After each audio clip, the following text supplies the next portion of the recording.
Assalamualaikum warahmatullahi wabarakatuh. Halo teman-teman semua, bagaimana kabar kalian? Semoga kita semua selalu dalam lindungan Allah Subhanahu wa Ta'ala. Kembali lagi bersama saya Aris Setiawan dengan NIM 12640620170 dari kelas Manajemen Keuangan Syariah 3B. Pada kesempatan kali ini, saya akan menyampaikan materi perilaku Islam organisasi tentang nilai, sikap, dan kepuasan kerja dengan dosen pengampu Bapak Muhammad Habibullah, Magister Pendidikan Islam. Terdapat 7 subbab yang akan saya jelaskan, yaitu pengertian nilai, nilai dan norma, etika dan moral, pengertian sikap, faktor-faktor pembentuk sikap, pengertian kepuasan kerja, dan faktor-faktor kepuasan kerja.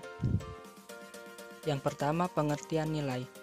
Secara bahasa, kata nilai dapat diartikan sebagai harga, sedangkan secara umum, nilai adalah sebuah keyakinan dasar dan fundamental yang memandu atau memotivasi sikap atau tindakan manusia. Nilai-nilai hidup seseorang dapat menggambarkan kualitas pribadinya yang tercermin dari perilaku, baik perilaku terhadap diri sendiri maupun kepada orang lain dan lingkungannya. Yang kedua, nilai dan norma. Dalam pandangan umum, nilai selalu dikaitkan dengan baik atau buruk. Nilai positif menunjukkan perilaku yang baik, sedangkan nilai negatif menunjukkan perilaku yang buruk atau tidak baik. Nilai memiliki beberapa fungsi. Secara umum, fungsi nilai bisa diklasifikasikan sebagai berikut. Yang pertama, nilai sebagai standar. Maksudnya, fungsi nilai adalah membimbing individu untuk menepati posisi tertentu, mempengaruhi agar lebih menyukai sesuatu dibanding yang lain, mengarahkan penampilan diri, mengevaluasi dan mengambil keputusan, serta mengarahkan dan mempengaruhi orang lain akan nilai dan keyakinan serta sikap, nilai dan tingkah laku yang berbeda yang dapat dirubah, dibantah, dan dipengaruhi. Fungsi yang kedua yaitu nilai menjadi rencana dan sarana dalam menyelesaikan konflik dan pengambilan keputusan. Dan fungsi yang terakhir, nilai sebagai motivasional. Nilai secara langsung dapat mengarahkan individu dalam kondisi sehari-hari dan sebagai ekspresi dari kebutuhan dasar sehingga dapat dinyatakan bahwa nilai memiliki fungsi motivasional. Selanjutnya, norma. Norma sendiri berasal dari bahasa Belanda yaitu norm, yang berarti patokan, pedoman, atau pokok kaidah. Norma adalah kaidah yang menjadi sebuah petunjuk, pedoman untuk seseorang dalam bertindak atau tidak, serta bertingkah laku dalam kehidupan di lingkungan masyarakat, seperti norma kesopanan, norma hukum, serta norma agama. Yang ketiga, etika dan moral. Secara umum, etika adalah aturan, norma, kaidah, ataupun tata cara yang biasa digunakan sebagai pedoman atau asas suatu individu dalam melakukan perbuatan dan tingkah laku. Penerapan norma ini sangat erat kaitannya dengan sifat baik dan buruknya individu di dalam bermasyarakat. Sedangkan moral menurut Kamus Besar Bahasa Indonesia adalah ajaran tentang baik buruk yang diterima umum mengenai perbuatan, sikap, kewajiban, akhlak, budi pekerti, dan susila.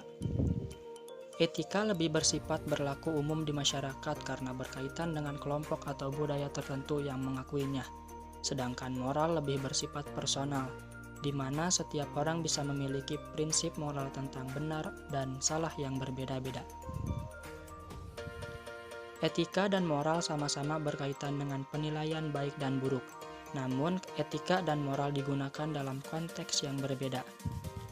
Etika biasanya digunakan untuk mengatur perilaku masyarakat agar dapat tercipta keteraturan, sehingga etika akan berupa hal-hal baik yang harus dilakukan dan hal-hal buruk yang harus dihindari. Moral lebih mengacu pada prinsip benar dan salah tentang suatu hal. Setiap individu mempunyai prinsip kebenaran dan kesalahan yang dipercayainya. Namun prinsip tersebut bisa saja berbeda atau tidak sama dengan orang lain. Yang keempat, pengertian sikap.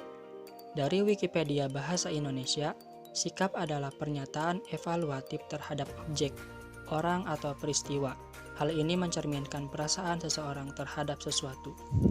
Sikap merupakan tanggapan reaksi seseorang terhadap objek tertentu yang bersifat positif atau negatif yang biasanya diwujudkan dalam bentuk rasa suka atau tidak suka, setuju atau tidak setuju terhadap suatu objek tertentu.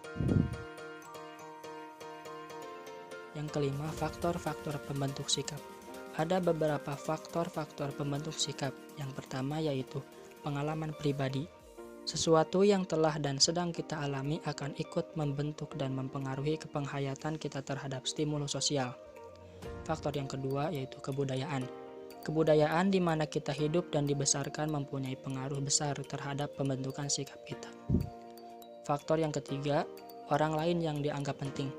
Seseorang yang kita anggap penting, seseorang yang kita harapkan persetujuannya bagi setiap gerak, tingkah, dan pendapat kita.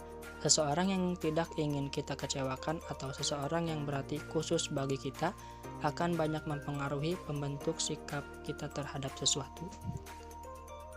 Faktor yang keempat, media massa. Media massa sebagai sarana komunikasi.